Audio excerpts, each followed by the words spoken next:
Alrighty, three, two, voila. And we are live.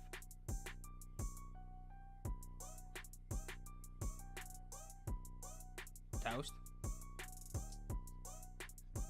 9 out of 10 times, fake. No jackpots in the first 10 spins, fake. Waste 100. Toast, we're live. Oh, Beaver, I can't even see you in the middle. All right, I got it pulled up on YouTube. It's all good. Sorry about that, guys. On my side, it doesn't show it working. So,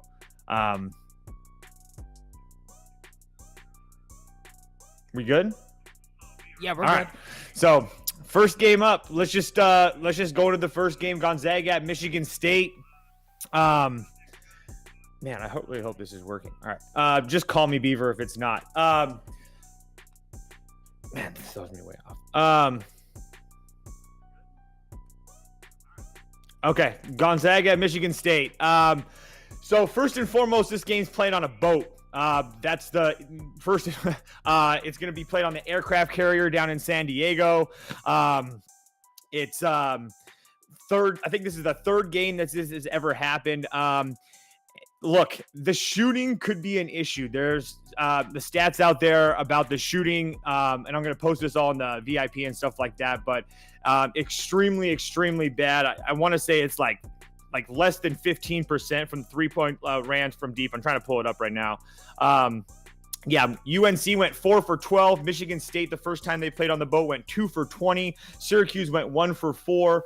And San Diego State went 1 for 18. So you can probably expect a lower scoring game today. I posted in our app the under at 149.5 and Gonzaga minus 11 because I knew this line would move.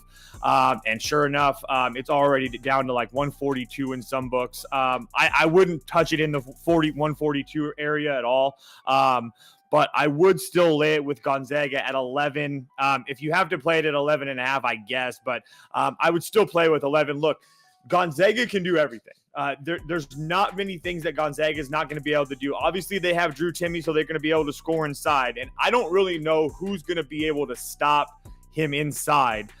Michigan State, for as much as their name value they have and Coach Izzo and stuff like that, they don't have a guy over 6'9" on the roster. And not that Timmy's like this some 7-foot presence that but he's kind of unguardable with his footwork. So with Hauser and Sissoko, Malik Hall, all those guys 6'8", 6'8", or 6'8", 6'9", I find it really hard for them to compete with Gonzaga down low. And then Gonzaga with Strother and other guys. And then the guy that I'm most excited to watch tonight is Malachi Smith, the new transfer for Gonzaga.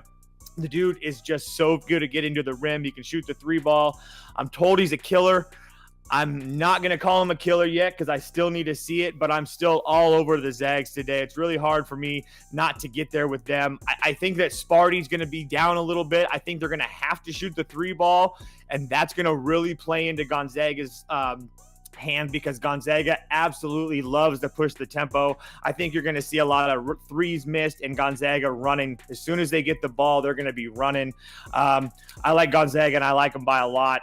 But at a minus 11.5, it's no question for me. I think they win this game by at least 12, no matter what. But the boat gives it a little bit of reservation, but at the same time, Gonzaga doesn't live and die by the 3-ball. Not saying that Michigan State lives and dies by the 3-ball, but I trust the offense of Gonzaga much, much more than this Michigan State team. That they lost a little bit, coming a little bit with Max Christie and all that stuff last year leaving. But again, I just think it's going to take them a little bit longer than Gonzaga, so I'm going to lay it here with the Zags. Next game up, we've got the UAB at Toledo. One of my favorite games on the board today, just because we get to watch Jelly Walker play. Obviously, again, this is another one. The line's on the move again. UAB was minus 4.5 when I posted it last night in the app. I think it's up to 5.5 in some books now. I would still play it with them. I just think that it's too much.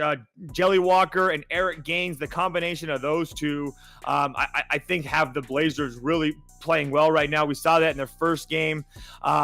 Obviously, their first game wasn't the same type of competition as Toledo is, but at the same time, Jelly Walker went off. He had 38 points on 19 shots I have written down. I just think it's too much. The model, obviously, like I talked about yesterday, we were able to use this shot quality model, and they really like UAB today. That's one of their favorite plays on the board. So I'm all over UAB here today, laying the 5 with the Blazers. Next game up is Stanford and Wisconsin. And I actually got 2 plays in this Stanford and Wisconsin game. So if you have followed me or if you get to know me, I love playing first half unders. It's like one of my favorite things to do. The very first round of the NCAA tournament, you're going to see me. I'm going to tell you, play every single first half under, and I promise you're going to make money. We've been doing it for years. We will continue to do it. There's some shows that are just about the first half unders in college basketball tournaments. It's kind of turned into a thing of its own. But for today we have a very similar scenario where we have 2 teams early in the year going to a place that normally doesn't play basketball. They're going to go play in American Family Field, I think is what they call it, the Brewers, where the Brewers play. They're going to use this thing, East Coasters. They have a retractable roof. So they have this, so now they can play basketball inside there. But I just think that leans to under. So we're going to go first half under 64. And then on top of that, we're also going to take the 5 with Stanford. If it's at 4.5, I'll take it. So first half under 64 and Stanford plus the points. I just think that this game plays really close. The Badgers shoot the ball well from 3, which was nice. They shot 43% from behind the arc. Now, is that going to suck now coming to this area? Yeah. But at the same time, they still got Michael Jones, who had 31 points. Renaud, I think that's how you say his name, but he had 22. They got a kid, Brandon Angle, that seemed to be scoring in double digits. Obviously, Wisconsin, we know what they are. Tyler Wall, Chucky Hepburn, Steven Crowell, or whatever. I respect those guys. Those guys are decent basketball players, but in this environment, which I think this game plays pretty close, Stanford usually plays well because Stanford's just big. They're long. They're athletic. They tend to do well in non-conference games, so I'm going to take the points with Stanford as well. Next game up, Lamar at TCU. And this one, look, this one was actually pretty easy for me because we're going to find out who TCU is here right away. I'm not going to talk a lot about this game as far as details wise, but all I can tell you is the model loves it. Absolutely loves it. And after what TCU and how embarrassing they looked their first game, we're going to find out today, like I said, if they're real or not. So I have no issue laying it with TCU today. Similar to USC last night, why I was so confident. Not only did the shot quality model back it, but at the same time, you had a USC team that just got embarrassed by Florida Gulf Coast, and now you're going to get them for a full focused 40 minutes. I feel like we get that same type of situation here with TCU. Yes. Kyle,